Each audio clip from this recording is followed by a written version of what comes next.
Okay, so I'm watching ESPN and they're talking about retiring Shaq's number, and they bring in this guy's name's Tom Haberstroh.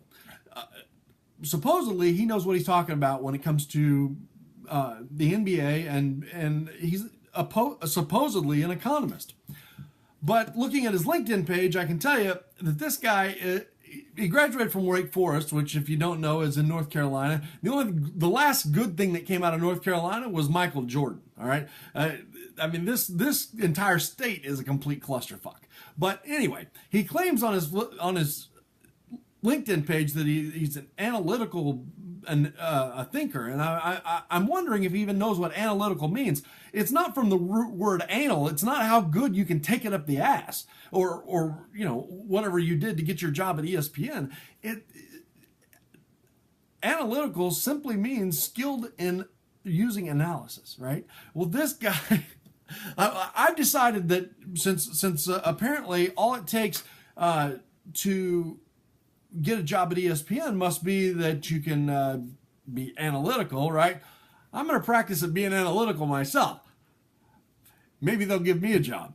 Anyway, the fact is that this whole idea of centers shooting, like Dirk Nowitzki, for instance, he was commenting that Dirk Nowitzki was the only guy shooting 3-pointers back when, the only center shooting 3-pointers back when Shaq was around. And the fact is that in the top 15 active 3-point shooters, they're all over 40%. Okay, so if you can't shoot 40% or damn close to it, then you should keep your ass inside the arc, all right? Well, especially if you're a center, because the fact is, if you're a center and you're out there messing around outside the arc on offense, and you're not throwing a screen, I mean, if you're actually out there to shoot the ball, then you are completely out of position. You need to be setting a screen for the guy that can shoot 40% and then get your ass in there and get the offensive rebound if he happens to miss. That, 60% of the time that he does miss. That's what's actually important for a 7-foot guy. If you got 7-foot guys on your team, that's what they need to be doing. But the whole league has shifted, and it's shifted wrong. And that's why it's absolutely proven that this guy's an idiot. And I'm going to go through step by step and break him down for you. Now, the thing is that a good center, a guy like DeAndre Jordan, will shoot 60% field goals. Okay, most centers are over 50% at 2-pointers, but DeAndre Jordan himself is 67.1%. Nick Collison, who's a guard, Nick Collison is 54%. Okay, so like I said, if you're not out there shooting at least 40, you're hurting your team. Okay, well, it's not quite 40, but it's close to that. Now, I went through and looked for all the active guys that are over 6'10" that are shooting threes and that have even a moderately high number as far as 3-point percentage. The first one on the list is Channing Frye. He's 6'11", 255 pounds. Now imagine 6'11", 255. He could be under the basket playing real center, but instead he's out beyond the arc trying to shoot threes. Now he does shoot at a 390 clip. Good for him. That's equivalent to 58.5 field goal percentage. So, but my argument is that he could be under the basket and shoot 58% because he's a good shooter and because he's tall and he can get the ball down below. The fact is that most power forwards can be in that range. The problem with this guy is that he actually only gets, even though he shoots a great free throw percentage, 82.2% is pretty solid. This is a guy that only gets 16.4% free throw rate, which, if you don't know what that means, free throw rate means the number of times based on the number of possessions that you have. That's the rate at which you're actually getting to the line. Now, again, he would up that number if he wasn't shooting from downtown, but everybody's going to let him shoot from out there, right? They're like, we'll take our chances. We'll go rebound the ball because he's not going to be under the rebound, so our 6-foot guys can go rebound. Now, he's also got a 2.1%. This is the problem with your 7-foot guy, the Dirk Nowitzkis, the Fry, these kinds of guys. This is the problem with your big guys being out there shooting threes on offense because they don't get the offensive rebounds. They don't stop the other guys from taking the defensive rebounds for themselves. You lose possession. And the thing is that in basketball, whether you believe it or not, I've actually talked to a lot of basketball people that actually try to argue this against me. But in basketball, possessions and shooting percentage are the only thing that matters. The only thing that matters is possessions and shooting percentage. If you possess the ball more times and shoot a higher percentage, a higher true shooting percentage than the other team, you absolutely, mathematically, absolutely cannot lose the game. All you have to do is those two things. Assists and blocks and all that, that's all just fringe, pretty stuff, right? But the fact is you need to be able to possess the ball more times and you need to shoot a higher percentage. So if your low percentage shooting guy is out there shooting from three-point land, that's bad. If your high percentage free throw guy is not getting to the free throw line, that's bad. If you're not rebounding the ball, that's bad. That's why teams lose. Okay? Now, back to Mr. Fry, compared to Shaq. By the way, Shaq had 2.5 times more offensive rebounds per 100 possessions than Channing Frye does. So, Shaq was kind of good. Fry's kind of suck. So, Dirk Nowitzki is our next guy on the list. He is 7 foot tall, 245 pounds. He could really be a good center, but he's not. He's actually the worst center in the league. The worst center in the league. Dirk Nowitzki. He has killed Dallas since he has been there. The salary he takes up, plus the fact that he's playing out of position the entire time, just kills that team. And unfortunately, Mark Cuban doesn't know enough about basketball to understand that. But anyway, and nobody that he's hired has ever been able to put Dirk in his place. He's like, well, you can shoot 38% from out there, so go ahead. Well, the fact is that they need to get themselves a guard that can shoot 40% from out there, and then he needs to be getting his ass underneath the basket where he's supposed to be.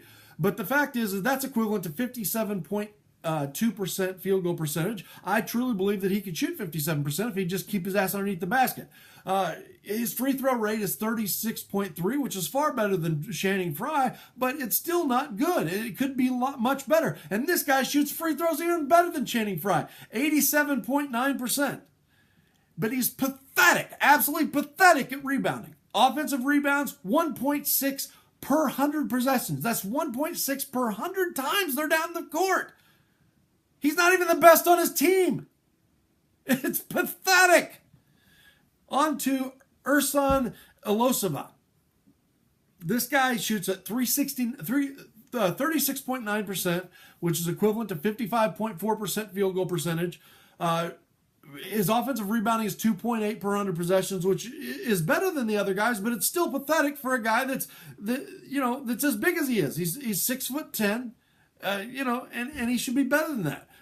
He shoots his free throws at 77%. Again, get under the basket, get fouled, put the other guys in foul trouble, and you're helping your team get offensive rebounds. He could double the number of offensive rebounds if he just get his ass underneath the basket where he's supposed to be playing. Now, Kevin Love, a guy that I absolutely love. At some point, I'll make a video where I actually argue that Kevin Love is one of the top 5 players in the league. Now, Kevin Love is 6'10", 251 pounds. He shoots 36.6% from three-point land. That's not good enough. That is not good enough. That's barely good enough to have him in the top 100 in the whole league. So that's equivalent to 54.9%. And I know Kevin Love can shoot better than that from inside the paint. If he would just get down there, get the offensive rebounds, and do his job. Now, the thing is, he's actually the best defender in this group, but he's third in offensive rebounds in the group that I'm going to talk about. Now, there's 2 more guys in the group, Shaq and DeAndre Jordan.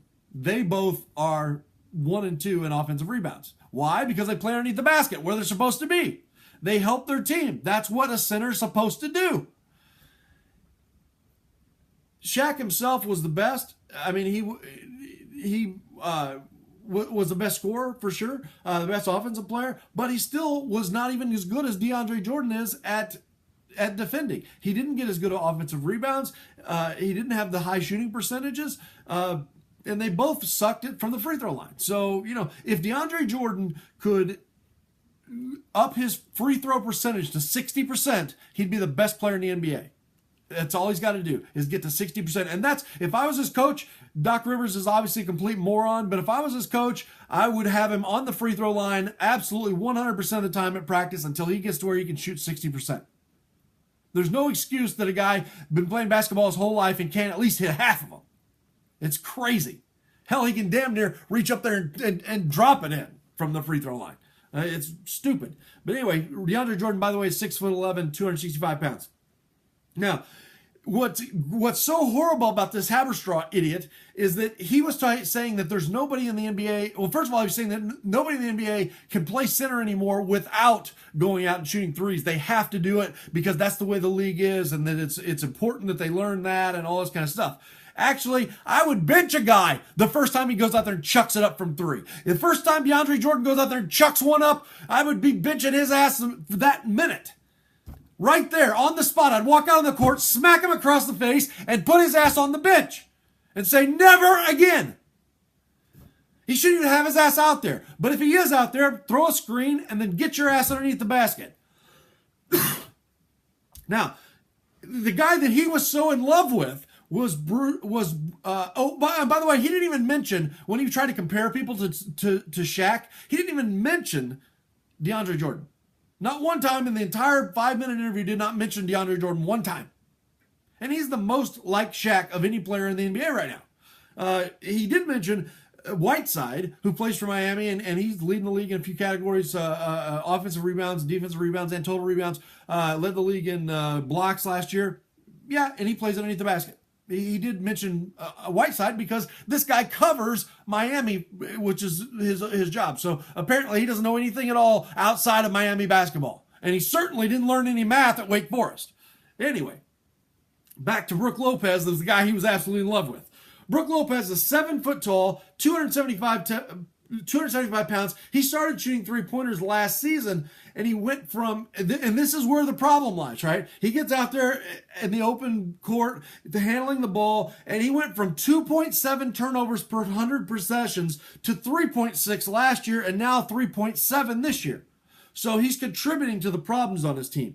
He went from 5.3 offensive rebounds a game to 4.2. Now he's down to 3 offensive rebounds a game, which, oh, by the way, puts him 5th on his team in total rebounds and 7th on his team in offensive rebounds.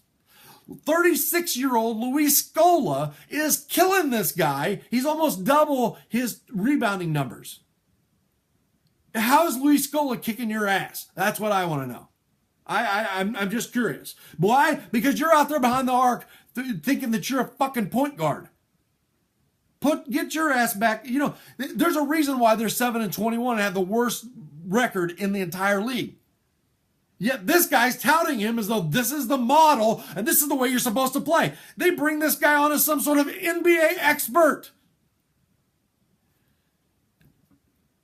You can't be an NBA expert if you came from Wake Forest. You can't be an NBA expert if you're touting this kind of crap. Tom Haberstroh should be fired for one thing. He probably should be tarred and feathered, but ultimately, he's an absolutely ridiculous analyst. Just to go on with the Brooklyn perspective here, the team ranks 25th in offensive rebounding, 29th in turnover percentage, and like I said, they're the worst record in the NBA. I don't know what else to say.